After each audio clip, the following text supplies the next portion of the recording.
Great to have you here. Welcome back. Congrats. How are you feeling? Well, Megyn, thank you so much. I think I may have died about 3 days ago, and I basically am floating on adrenaline, testosterone, caffeine, and probably some nicotine. That's about the only thing keeping me going. I pulled 2 all-nighters in a row, day before election day and election day itself. But it's awesome, and I'm really looking forward to what you just said. Just let them fight, Megyn. Let them fight. It's going to be glorious. Yes. Yes. Okay. So take us to the moment at Mar-a-Lago on Tuesday night when did you know your internal polling data was correct and all these pollsters were wrong? And when did you start to feel it like it's actually happening? Honestly, fairly early. I started feeling it months ago, actually. I mean, I'm on the ground. I'm the guy, that goes to, Real America, does all of these things, interacts with people, and you could see it. It was just it was different than 16. 16 sort of going into election day. I knew we'd overperform, but I figured, how do you take on that machine? We're going to lose. And then we were like, oh, wow, it actually happened. 2020 was obviously an anomaly, crazy stuff going on. It felt so good so early because it wasn't just a white guy in a MAGA hat coming up to me and saying, good job. It was everyone. I think I tell the story sort of, per capita, I think I was taking more selfies with African-American men probably than anyone. And I don't mean at like a Trump rally. I mean at the airport on the way where they're not expecting it. You could see a real cultural shift. You could see that same shift with the youth vote where, almost 50% of the 18 to 29 demo across the country, but in some places above 50%. That would have been unheard of before. When you look at, some of the individual things, Miami-Dade, we won Miami-Dade by 10 points. In 16, we lost it by 30. Just for perspective, there's a true seismic shift going on right now. And again, watching the Democrats right now, we really got to go further all in on men playing women's sports to really make sure people understand what we're talking about. I welcome it, but it's amazing that they're so far out of touch. They're no longer cool. They don't have that it factor that they used to have as a party. It's actually been an entire, role reversal with what's going on. So, I felt it early. I never let myself get overconfident. I always sort of run like we're a couple points behind. It just sort of feels like it's a better motivator for me. But we probably knew it was, probably over by about 10 o'clock based on some of the exit polling that we had seen, the rural areas coming out, a lot of the urban areas not coming out, or if they were coming out, you're seeing a lot of red hats in the crowd. It was glorious. Right. All right. So take us to the moment when you guys knew he won and your exchange with your dad. Yeah, when it was official, we were over at, the convention center.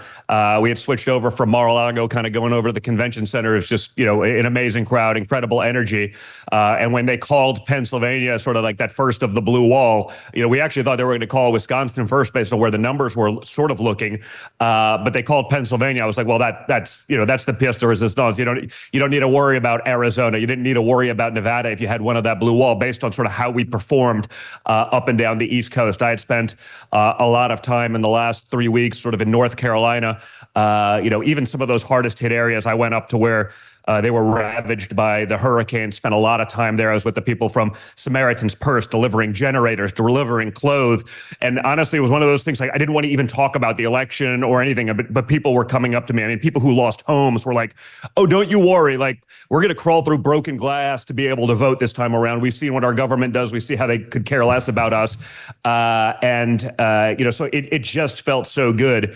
We just had to shore up those places that we had won consistently, but, that the other side had spent so much more money than we could ever possibly raise. It's amazing. Yeah. Oh, yeah. So much money. So was there a moment on Tuesday night where I don't know, I'm curious. Was it like you go over, you hug each other, it starts sinking in? Yeah, I was with JD, in his hold area with my kids and some of their friends and, some of the guys from that team. Obviously, I'd spent a lot of time with them over the last few months, even obviously prior to sort of that selection. So we were all hanging out there. And when that went, you could just literally, we were having a conversation, so we weren't even paying attention, but you could hear the crowd, which was, 20 yards behind us, outside behind the curtains. You just hear them go nuts. We look over the TV and you see that and you're like, yes.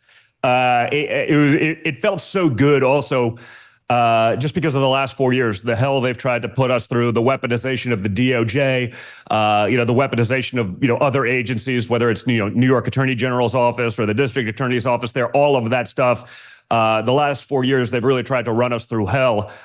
So it felt so much better. Honestly, it felt so much better than had we actually just won in 2020, especially now that we have the Senate and the House, which we wouldn't have then. So we have the ability to do so much more this time around. Are you feeling good about the House? We still don't, California counts like, I don't know, like 2 votes a day. So we're going to have to wait for weeks. But how are you feeling about the House?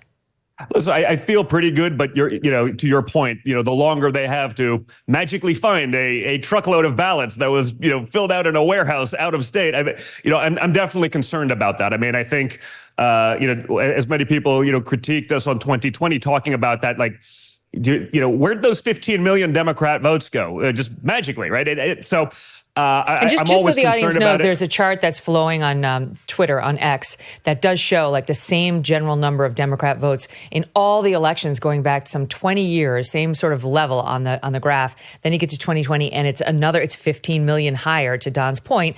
Then it came back down again, which is, led a lot of people to say, hello, does anyone wonder, like you just raised? That's what you're referencing. Go ahead.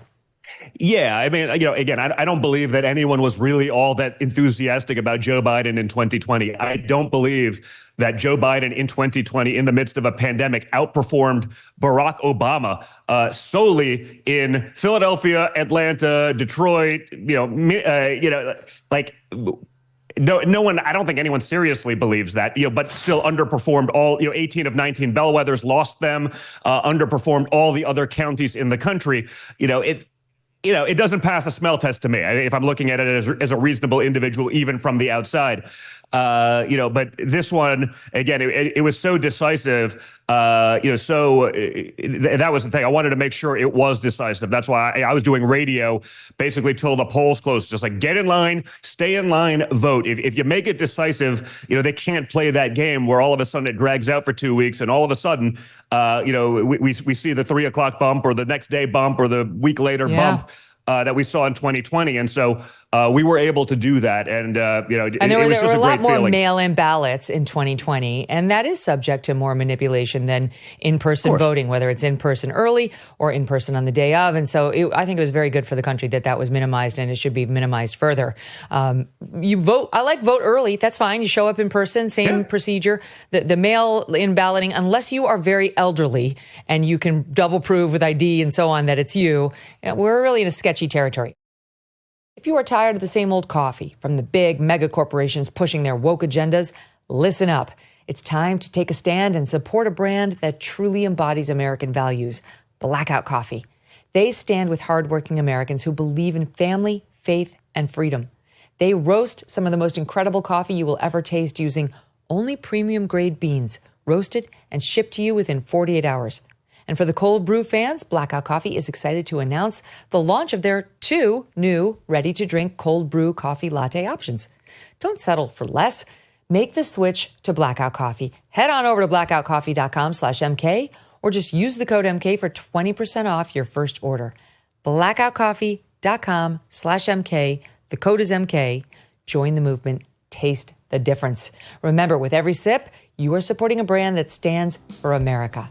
Be awake, not woke. Thanks so much for watching. If you like what you just saw, hit the subscribe button for more clips and full episodes.